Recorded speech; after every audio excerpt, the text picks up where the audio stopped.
দেখতে গেলে এই সংসার বড়ই সুন্দর, কিন্তু আসল সত্যি এটাই যে সংসারে সবকিছু নশ্বর। যেটা কাল ছিল তা আজ নেই, যা আজ আছে তা কাল ছিল না, আর যা আজ আছে তা কালও থাকবে না। প্রত্যেক মানুষকেই যথাসময়ে কালের কাছে মাথা নত করতে হয়। এই রূপের বিনাশ করে বার্ধক্য, প্রাণের বিনাশ করে মৃত্যু, আলস্য, ঈর্ষা ধর্মের বিনাশ করে, আর ক্রোধ বিনাশ করে সম্পর্কের। কিন্তু এরকম একটা অনুভূতি আছে যা একাই সমস্ত গুণ বিনাশ করতে সক্ষম হয়, আর সেটা হলো অহংকার। তাই জ্ঞানকে নিজের কাছে আসতে দিন, কিন্তু অহংকারকে কখনোই নয়। কারণ যদি এই অহংকার আপনার কাছে চলে আসে, তাহলে জীবনে যা কিছু আপনি অর্জন করেছেন, তা সে গুণ হোক বা হোক ধন, সে বন্ধু হোক বা হোক আনন্দ, সবকিছু শেষ হয়ে যায়। রাধা রাধা। এই পাথর দেখতে পাচ্ছেন আপনি? কত গোল, কতটা চকচকে। বাচ্চাদের অনেক সময় এটা নিয়ে খেলতে ভালো লাগে, আর কেনই বা লাগবে না? কতটা সুন্দর আর মসৃণ এটা। কিন্তু আপনি কি কখনো ভেবে দেখেছেন এই পাথর আগে কি ছিল? কোনো বিশাল আকার পর্বত, কোনো বিশাল আকার পাথরের একটা বড় ভেঙে যাওয়া অংশ বিশেষ, যেটা কোনোভাবে নদীতে পড়ে নদীর ধারার সাথে বইতে থাকলো, মাটির সাথে ঘর্ষণ হলো, বালির কণার সাথে ঘর্ষণ হতে থাকলো, আর তারপর ধীরে ধীরে এই আকার পেল। এবার আমরাও এই পাথরের মতোই। তাই মনে রাখবেন, আপনার ব্যক্তিত্ব, আপনার এই স্বরূপ ঈশ্বরের দেওয়া কখনোই নয়। হ্যাঁ, প্রকৃতি অবশ্যই আপনাকে জন্ম দিয়েছেন, কিন্তু আপনি নিজে নিজের ব্যক্তিত্বের রচয়িতা, আর আপনি তা রচনা করেন কঠিন পরিস্থিতির মুখোমুখি হয়ে, সংকটের ধারা পার করে। তাই আপনিও এই পাথরের মতো নিরন্তর চেষ্টা করতে থাকুন, নিজের অস্তিত্ব বজায় রাখুন, এই অস্তিত্বকে মহান করতে থাকুন, আর আমার সাথে ভালোবেসে বলুন রাধা রাধা। বর্ষাকালে যখন ভয়ানক বৃষ্টি হয়, তীব্র গতিতে যখন হাওয়া চলে, তখন আপনি নিশ্চয়ই দেখেছেন যে পাখিরা, যাদের বাসা মাঝে মাঝে ভেঙে পড়ে, নষ্ট হয়ে যায়। কিন্তু আপনি কি কখনো সেই পাখিদের বিলাপ করতে দেখেছেন? কখনো নয়। যখনই সেই বৃষ্টি থেমে যায়, তারা আবার একটু একটু করে খড়কুটো জোগাড় করে তাদের বাসা বানিয়ে ফেলে। নিজের সংসার সেই রকমই বানিয়ে দেয় যেমন আগে ছিল। এমন কেন? কারণ এই ঝড়ের তাণ্ডবের সাথে সেই পাখিদের কোনো বোঝাপড়া করারই নেই। তারা শুধু সেটাই করতে থাকে যেটা তাদের হাতে আছে, আর সেটাই হলো, আর এটাই হলো সুখী জীবনের মূল মন্ত্র। যেটা আপনার হাতে নেই, তা নিয়ে বিলাপ করে আপনার কোনো লাভ হবে না। মনোসংযোগ তাতেই করুন যা আপনার হাতে রয়েছে। যা বদলে গেছে তাকে আপনি আবার বদলাতে পারবেন না, কিন্তু যা আপনি বদলাতে পারবেন তাতে মনোসংযোগ করুন। এই জীবনে একটু ধনাত্মক হয়ে উঠুন, দেখবেন সব শুভ হবে। রাধা রাধা।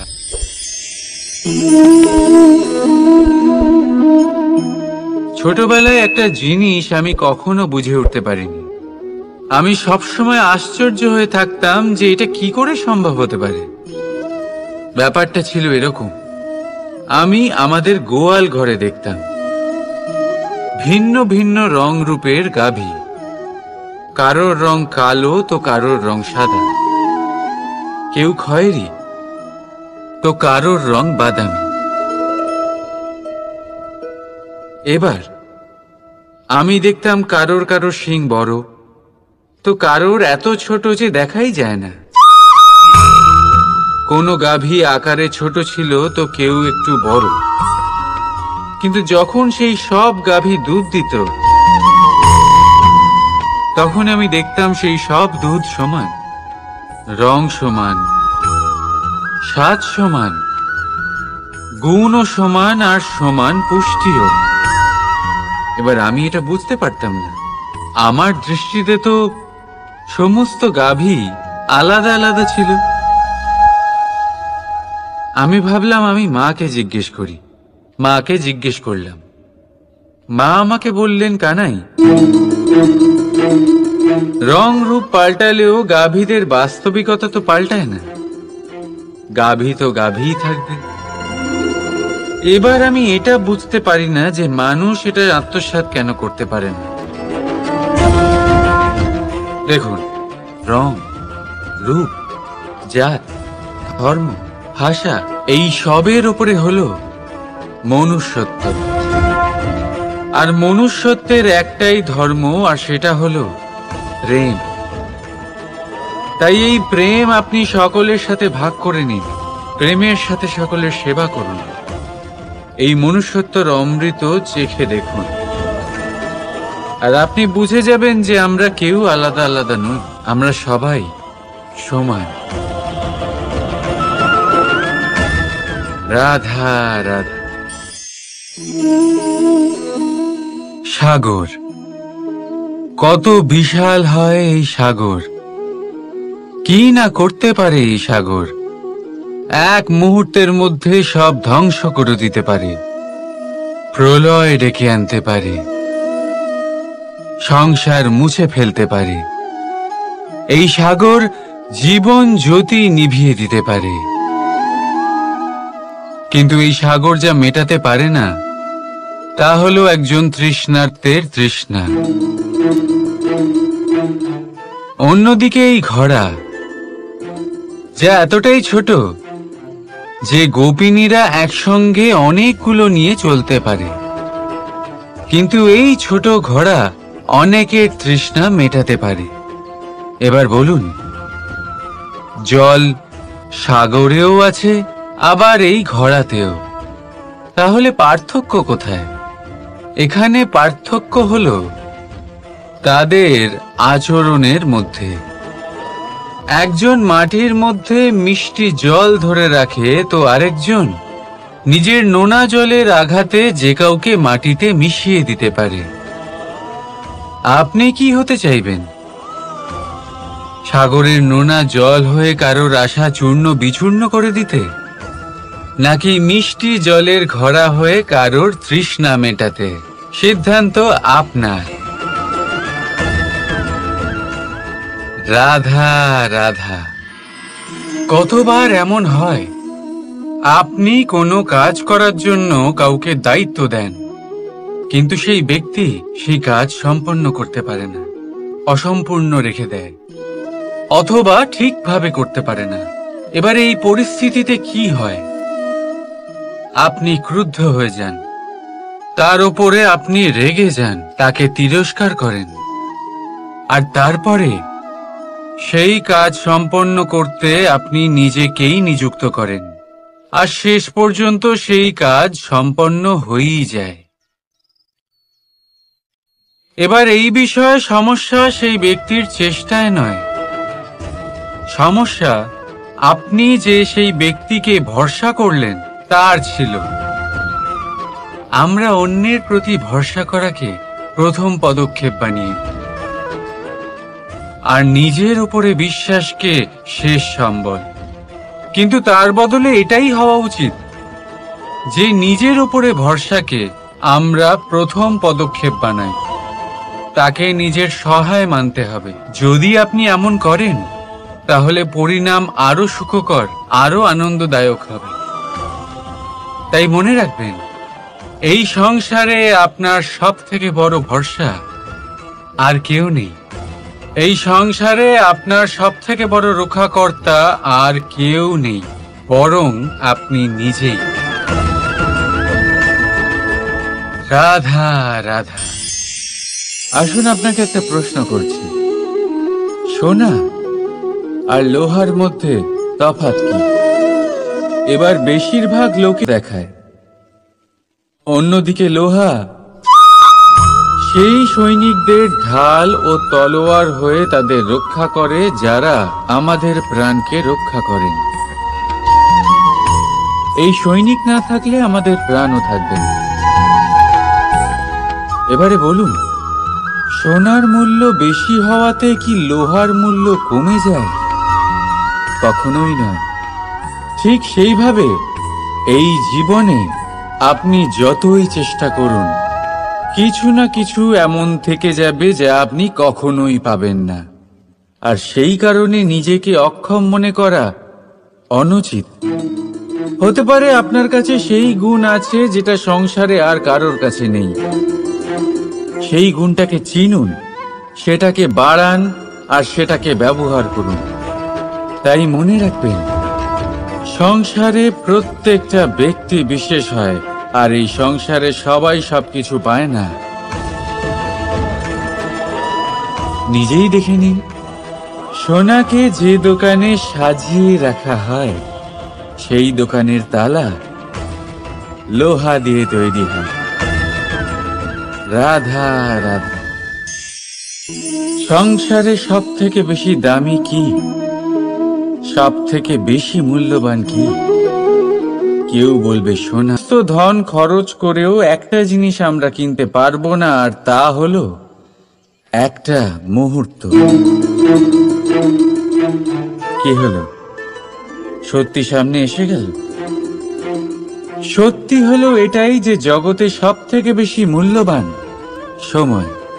সেই সময় যেটা আমরা এমনি নষ্ট করে দিই, অকাজে, কখনো কোনো আশাতে, কখনো শোক করে, কখনো ঘটে যাওয়া দিনের কথা ভেবে, তো কখনো ভবিষ্যতের চিন্তাতে।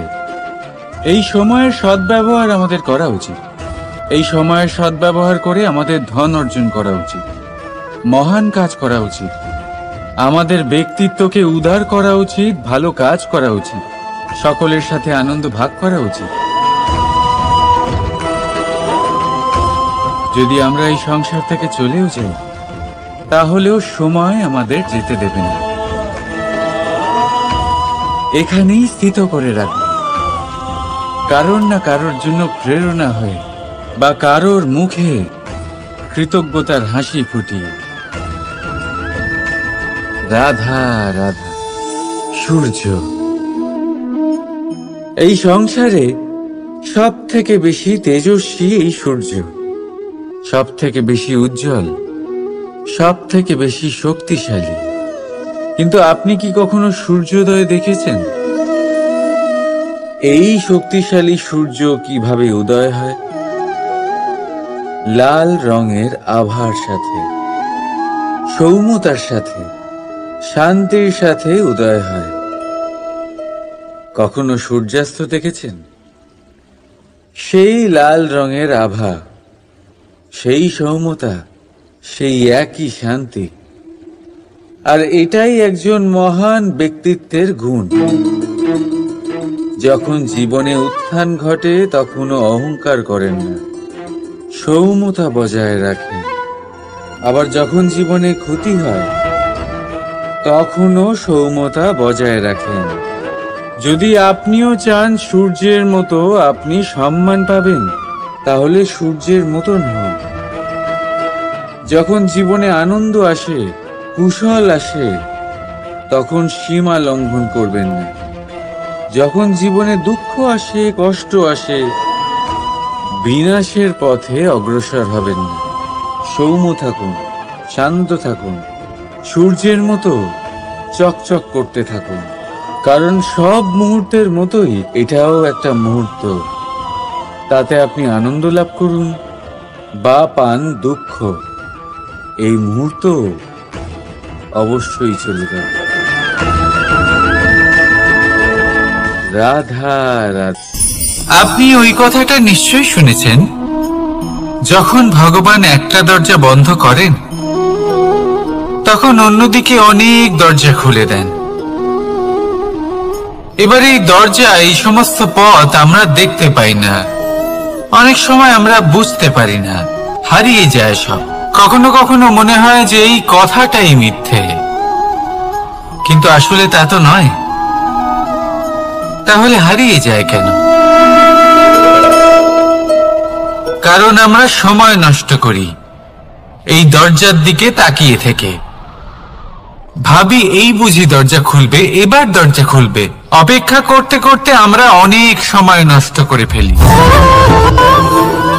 এত সময় নষ্ট করি যে আমরা দেখতে পাই না, খুঁজে পাই না সেই সমস্ত দরজা আর পথ যা আমাদের জন্য খোলা রয়েছে। যদি খুঁজেই না পাই তাহলে তা ব্যবহার করব কি করে? মনে রাখুন, ভগবান সব সময় আমাদের সাথে রয়েছেন, আমাদের সাহায্য করছেন। এই পথ সব সময় আছে, সর্বত্র আছে। দরকার রয়েছে শুধুমাত্র দৃষ্টিভঙ্গি এবং ভাবনা। এই দৃষ্টিকে বিস্তৃত করুন, এই দৃষ্টিভঙ্গিকে ধনাত্মক করে তুলুন, আর এই ভাবনা এর সীমা একটু বাড়িয়ে তুলুন। তারপর দেখবেন সব খুঁজে পাবেন। আসলে কি, এই যে ঈশ্বর, এই যে পরমাত্মা, তা আমাদের সাথে রয়েছে, আমাদের মনের মধ্যে রয়েছে। যিনি তাকে মন থেকে চাইবেন তিনি তাকে মনের মধ্যে অবশ্যই খুঁজে পাবেন। যদি উনি মন থেকে চান পথ খুঁজে পেতে, তাহলে তিনি অবশ্যই পথ খুঁজে পাবেন। তাহলে আসুন আমার সাথে ভালোবেসে বলুন, রাধা রাধা। ধর্ম। আমরা সকলে ধর্মের বিষয়ে কথা বলি, কখনো নিজের ধর্মের বিষয়, আর কখনো অন্যের ধর্মের বিষয়। কখনো আমরা অধর্ম দেখলে সেই বিষয়ে কথা বলি। অনেক রকম আলোচনা হয়, কিন্তু এই ধর্ম আসলে কি, সেটা কি কেউ বোঝে? যদি আমি আপনাকে উত্তর দিই, এই উত্তর সরল। ধর্ম হলো তাই যা মানুষকে অন্য মানুষের সাথে, সমস্ত বিশ্ব সংসারের সাথে আনন্দ সহকারে বাঁচতে শেখায়।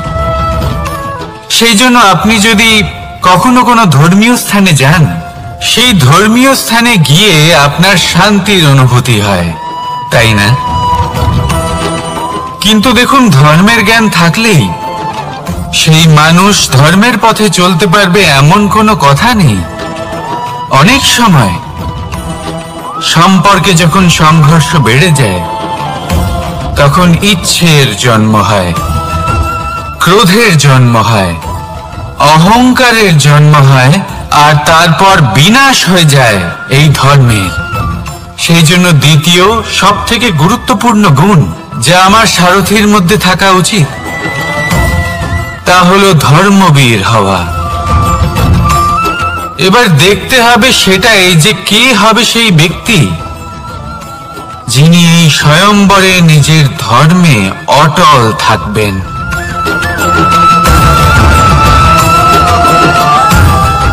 কারণ সেই ব্যক্তি এই সংসার থেকে সরে এসে ধর্মের পুনঃস্থাপনের এই মহাকার্যে আমার সারথী হতে পারবেন। তাহলে আসুন আমার সাথে ভালোবেসে বলুন, রাধা রাধা। কর্ম, ধর্ম, জ্ঞান, এই তিন স্তরে অনেক মানুষ পৌঁছতে পারেন। অনেকে এই পরীক্ষা দিয়ে তাতে উত্তীর্ণ হয়ে যেতে পারেন, কিন্তু শিখরে পৌঁছে শাসন তিনিই করতে পারেন যার কাছে এই চতুর্থ গুণটিও থাকে। সমর্পণ। অত্যন্ত গুরুত্বপূর্ণ একটা গুণ এটা। এই সমর্পণ আসলে অত্যন্ত গুরুত্বপূর্ণ।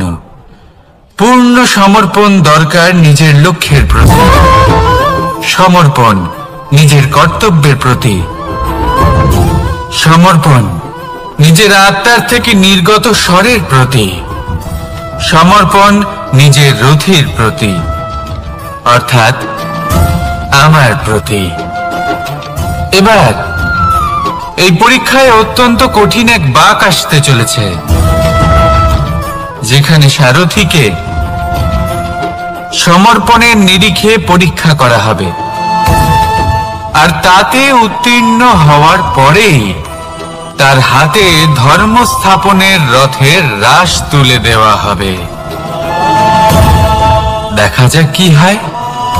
ততক্ষণ আপনি প্রসন্ন থাকুন আর আমার সাথে ভালোবেসে বলুন, রাধা রাধা।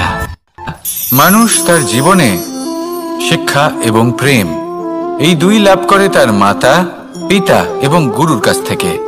কিন্তু মানুষ সবথেকে বেশি ভালোবাসে নিজের মাতাকে, কারণ মাতা খুব নির্মল চিত্তে ভালোবাসে, শান্ত মনে আমাদের অন্তরে শক্তির সঞ্চার করে থাকেন, আমাদের উৎসাহ দেন, বলশালী করে তোলেন।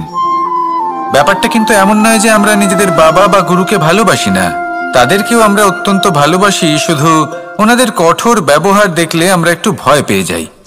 এবার ওনাদের এই কঠোর ব্যবহার আমাদের ভালো না লাগলেও অত্যন্ত আবশ্যক, কারণ মাতার থেকে আমরা যে শক্তি লাভ করি তা যেন নিয়ন্ত্রণ হারিয়ে বিধ্বংসী না হয়ে ওঠে, আমরা যেন কোনো কুপথে না চলে যাই, আমরা কখনো যেন দোষ না করে ফেলি।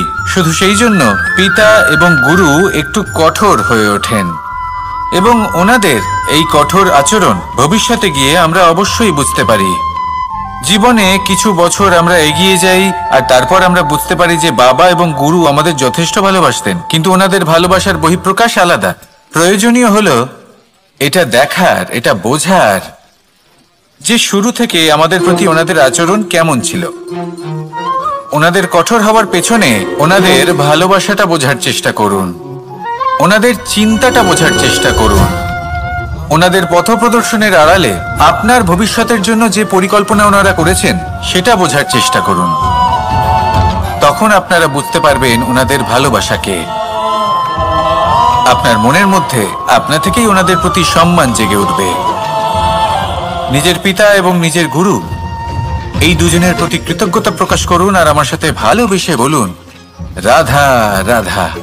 জীবন কিসের উপর নির্ভরশীল? ধনের ওপর, বৈভবের ওপর, নিঃশ্বাসের ওপর? না, এই জীবন নির্ভরশীল বিশ্বাসের ওপর। বিশ্বাস নিজের ওপর, বিশ্বাস আমাদের আপনজনের ওপর। কিন্তু যখন এই বিশ্বাস ভেঙে যায় তখন মানুষের মনও ভেঙে যায়, আর তারপর সে অন্য কিছু করতেই পারে না। তখন কি করা যেতে পারে? 3টে কাজ আছে যা আপনি করতে পারেন। প্রথম, ভালোবাসা। যাকে আপনি ভালোবাসেন, যারা আপনাকে ভালোবাসে, ভুল যারই হোক না কেন, তার কাছে ক্ষমা চাইতে কখনোই সংকোচ বোধ করবেন না। দ্বিতীয় হলো বিশ্বাস। যারা আপনাকে ভালোবাসেন, আপনাকে বিশ্বাস করেন, তাদের বিশ্বাস কখনো ভাঙবেন না। তৃতীয় হলো আশা। যারা আপনাকে ভালোবাসেন, আপনাকে বিশ্বাস করেন, তাদের আশা আপনার সাথে জড়িত, তাদের থেকে কখনো কিচ্ছু লুকোবেন না। এই 3টে কাজ করুন আর এই জীবন সুপ্রসন্ন হয়ে বলবে, রাধা রাধা। মানুষের জীবনে 2 ধরনের আবেগ থাকে যা চিরকাল তার সাথে বসবাস করে। প্রথম, স্বপ্ন। দ্বিতীয়, অজুহাত। মানুষ হাজার হাজার স্বপ্ন দেখতে পারে। আমাকে এই কাজ করতে হবে, আমাকে ওখানে ঘুরতে যেতে হবে, আমার জীবনে এই অসম্ভব কাজ বাস্তবায়িত করে দেখাতে হবে, আদি ইত্যাদি। এবার ঠিক যেমন স্বপ্ন দেখেন সেইভাবে অজুহাতও খুঁজে নিয়ে আসেন। আমি এই স্বপ্ন পূরণ করতে পারলাম না, কারণ আমাকে কেউ সাহায্যই করল না, কারণ আমি দুর্বল হয়ে পড়েছিলাম, কারণ আমার কাছে সময়ই ছিল না, আদি ইত্যাদি। এবার সাফল্য এবং অসফলতার মাঝখানে এই ধরনের সংঘর্ষ হতে থাকে। সাফল্য তখন লাভ করা সম্ভব যখন আপনার স্বপ্ন আপনার অজুহাতের থেকে অনেক বড় হয়। আর অসফলতা তখন পাবেন যখন আপনার অজুহাত আপনার স্বপ্নের থেকে অনেক বড় হয়। আপনি যদি সাফল্য লাভ করতে চান তাহলে চেষ্টা করতে থাকুন, পরিশ্রম করুন। যদি অসফল হন তাহলে ভয়ভীত হওয়ার কোনো প্রয়োজন নেই। নিজের ভুল বুঝুন, তাকে শুধরে নিন, আবার চেষ্টা করুন। কিন্তু যদি নিজের জীবনে অজুহাত নিয়ে আসেন তখন স্বপ্ন কখনো পূরণ হবে না। আসুন আমার সাথে ভালোবেসে বলুন, রাধা রাধা। ভয়ের সাথে আমরা সবাই পরিচিত, কষ্টও আমরা সবাই পেয়েছি। কখনো কখনো আমরা অসুস্থ হয়ে পড়ি, আর এমন সময় হলে মাতার মমতা, কখনো বাবার স্নেহ, কখনো বন্ধুদের পাশে থাকার অনুভূতি আমাদের রোগ নিরাময়ে সাহায্য করে। কখনো যদি আমরা নিরাশ হয়ে পড়ি, তখন যদি আমাদের কোনো আপনজন আমাদের দুটো ভালো কথা বলে, তখন আমাদের মনোবল বেড়ে যায়। ঠিক তেমন সংসারের এই রঙ্গমঞ্চে যদি আপনি পীড়িত অনুভব করেন, কিছু শুভ কথা আলোচনা করুন, কিছু স্তুতি গান করুন, কিছু মুহূর্তের জন্য হলেও নিজের ইষ্টদেবের কথা স্মরণ করুন আর প্রার্থনা করুন। সাহস বাড়বে, শক্তিও বৃদ্ধি পাবে এবং সামনে এগিয়ে চলার পথও দেখতে পাবেন। তখন এই মন প্রসন্ন হয়ে বলবে, রাধা রাধা। কখনো কখনো অন্ধকারের সাথে লড়াই করার জন্য আমরা প্রদীপ জ্বালাই।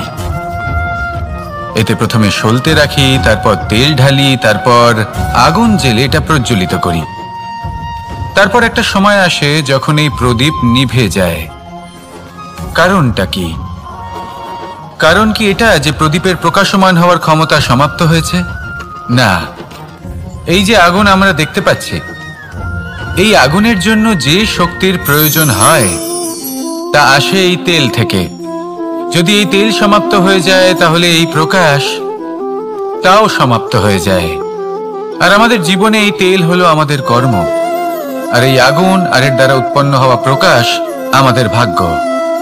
যত আমাদের কর্ম ক্ষীণ হতে থাকবে, আমাদের ভাগ্য সৌভাগ্য কোথাও না কোথাও লুপ্ত হয়ে যাবে। যে উজ্জ্বল ভবিষ্যৎ আমরা চাইছি তা কখনো লাভ করতে পারবো না যদি কর্ম না করি। ঠিক যেমন তেল ছাড়া অগ্নি উৎপন্ন হয় না, তেমনি কর্ম ছাড়া সৌভাগ্য হয় না। আর যেমন কর্ম তেমন ভাগ্য। তাই সবসময় কর্ম করতে থাকুন, কর্ম করা থামাবেন না। আর আমার সাথে ভালোবেসে বলুন, রাধা রাধা। জীবনে তিনটি বিষয় আছে, তিনটি বস্তু আছে, তারা যেন আপনাকে কখনো বশে না করে নিতে পারে। প্রথম হলো ধন। ধন যতক্ষণ আপনি ব্যবহার করতে থাকেন, যতক্ষণ তা আপনার কাজে আসছে, ততক্ষণ ঠিক আছে, এই ধন আপনার কাছে অমৃত। কিন্তু যখন এই ধন আপনাকে ব্যবহার করতে শুরু করে, বুঝে যাবেন যে আপনার পতনের সময় শুরু হয়েছে। দ্বিতীয় বিষয়, ফেলে আসা অতীত। যাই করুন, আপনি অতীত পাল্টাতে পারবেন না, আর এই সত্যিটা আপনিও জানেন। কিন্তু তাও এর বশবর্তী আমরা হয়ে পড়ি। আর যখন তাই হয়, তখন এই সংসারে আমরা যেখানেই যাই না কেন, যত বড়ই সুখ লাভ করি না কেন, সেই সব আমাদের কাছে তিক্ত বলে মনে হয়। তৃতীয় বিষয়, আপনার আশেপাশের মানুষ ভিন্ন ভিন্ন ধরনের মানুষ হয়, যাদের চিন্তা ভাবনা এবং দৃষ্টিভঙ্গি ভিন্ন ভিন্ন প্রকারের। যদি এদের বশবর্তী আপনি হয়ে পড়েন, তাহলে কেউ বলবে এটা করো, এটা ভালো। কেউ বলবে এটা করো না, ওটা করো, ওটা ভালো কাজ। কেউ বলবে এই দুটোই করো না, অন্য কিছু করো। এই কথাগুলিতে আপনি এতটাই জড়িয়ে পড়বেন যে আপনি লক্ষ্যভ্রষ্ট হয়ে পড়বেন। তাই এই তিন বিষয় থেকে সাবধানে থাকবেন। যদি কোনো কিছু বশ করতে হয়, তাহলে আপনাকে বশ করতে হবে আপনার আজকে, নিজের বর্তমানকে। এটা খুব প্রয়োজনীয়। এটা ভাববেন যে এই সময়ের সদ্ব্যবহার আমি কিভাবে করব, সময়কে শাসন কিভাবে করব, ওই কর্ম কিভাবে করব যাতে ভবিষ্যতে কখনো আমার আফসোস না হয়, বরং এই সংসার আমাকে নিয়ে গর্ব করবে, সেই কর্ম করুন। আর যখন আপনি এটা শিখে নেবেন, তখন আপনি নিজেই নিজেকে প্রকৃত অর্থে ভাগ্যশালী করে তুলবেন। আসুন আমার সাথে ভালোবেসে বলুন, রাধা রাধা। অনেক সময় আমরা কারোর নীরবতাকে তার দুর্বলতা ভেবে বসি। হতেই পারে সেই ব্যক্তি উত্তর দিতে চাইছেন না, হতে পারে অন্য কোনো কারণ আছে যা আমরা বুঝতেই পারছি না। সেই জন্য তাকে দুর্বল ভেবে নেওয়া অনুচিত। দেখতে গেলে এই বিশাল সমুদ্র এও কিন্তু নীরব, শান্ত হয়। কিন্তু যখন সে রুদ্র মূর্তি ধারণ করে তখন কি হয়? সমগ্র সংসারকে বিনাশের পথে নিয়ে যায় এই সমুদ্র, প্রলয় সৃষ্টি করে। সেই জন্য কারো সহ্য শক্তিকে দুর্বলতা বলে মনে করবেন না। কারণ যদি এই নীরবতা নিজেকে ভেঙে বেরিয়ে আসে, তাহলে তা বিনাশের সমস্ত সীমা পার করে যেতে পারে। তাই এই নীরবতাকে সবসময় বুঝুন, সবসময় একে সম্মান করতে শিখুন, আর আমার সাথে ভালোবেসে বলুন, রাধা রাধা। কখনো কোনো চাতক পাখিকে দেখেছেন?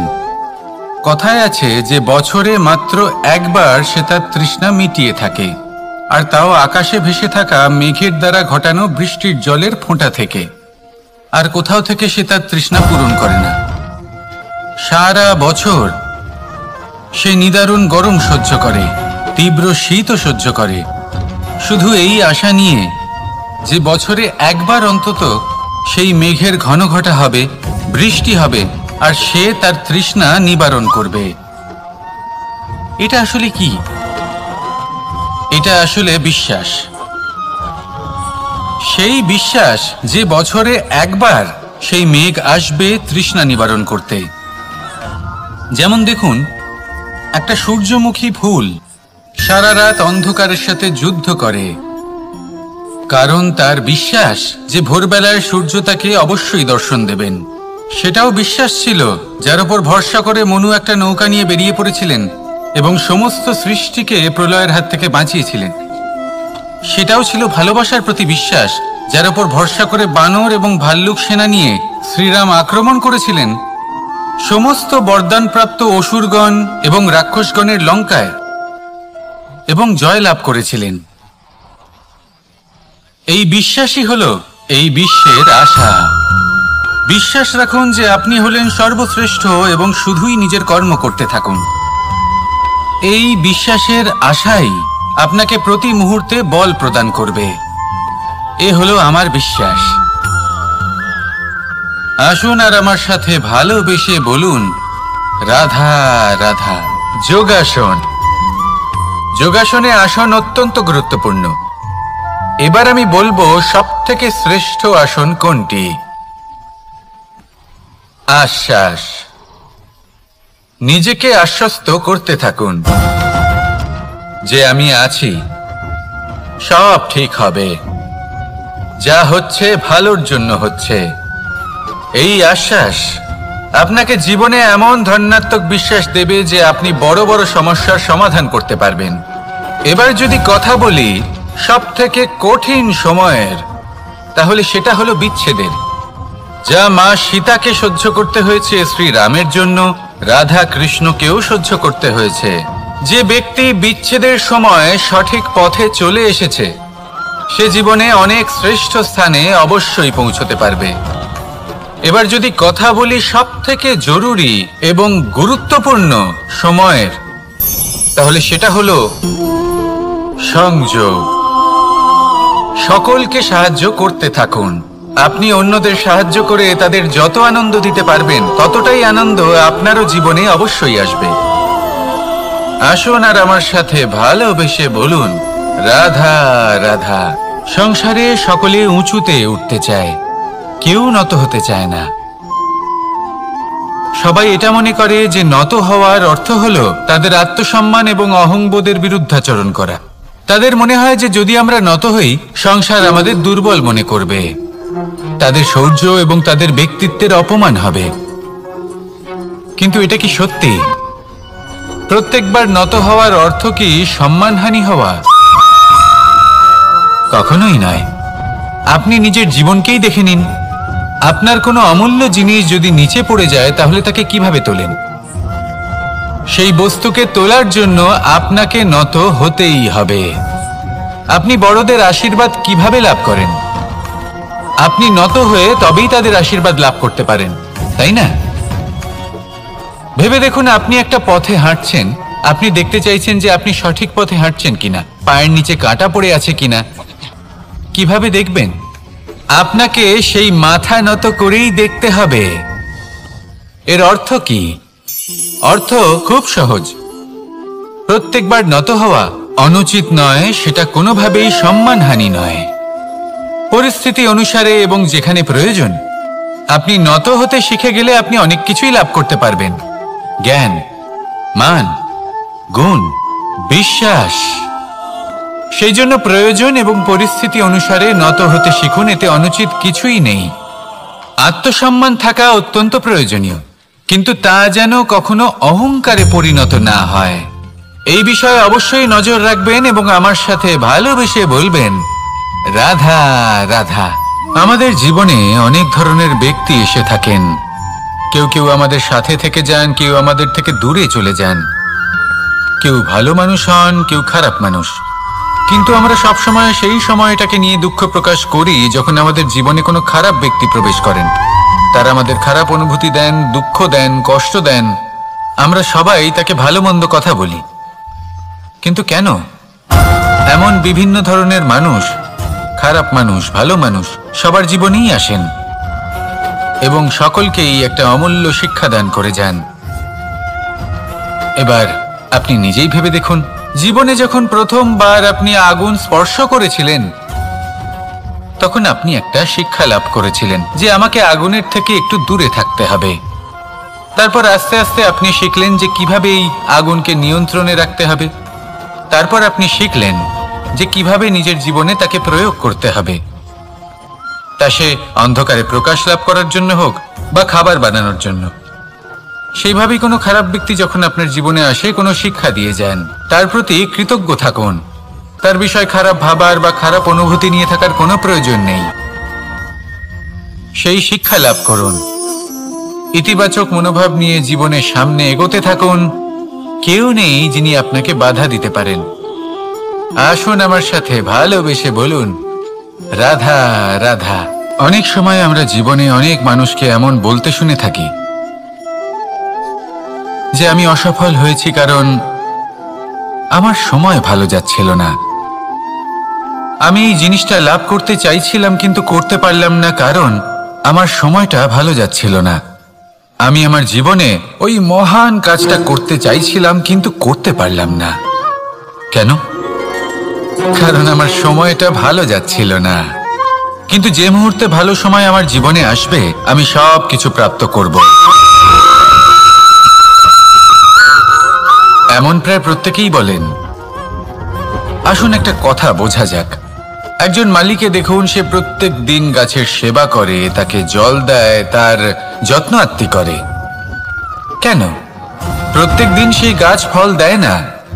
সঠিক সময় এলে তবেই সেই গাছ ফল দেয়, কিন্তু প্রত্যেক দিন মালি তার সেবা করে, তাকে যত্ন করে। শুধুমাত্র তখন করে না যখন সেই গাছ ফল দিতে সক্ষম। আর যদি মালি গাছের যত্ন প্রতিদিন না করে তাহলে হয়তো সেই গাছ ফল দিতেই পারবে না। এটাই হলো আমাদের জন্য একটা শিক্ষা। যখন সময় আমাদের জন্য অপেক্ষা করে না তখন আপনি সময়ের জন্য কেন অপেক্ষা করছেন? ভালো সময়ের জন্য অপেক্ষা করবেন না। ভালো এবং শুভ কর্ম দ্বারা ভালো সময়কে নিজের কাছে টেনে আনুন। নিরন্তর কর্ম করুন, পরিশ্রম করতে থাকুন। শুভ সময় আপনা থেকেই আপনার কাছে আসবে। আসুন আমার সাথে ভালোবেসে বলুন, রাধা রাধা।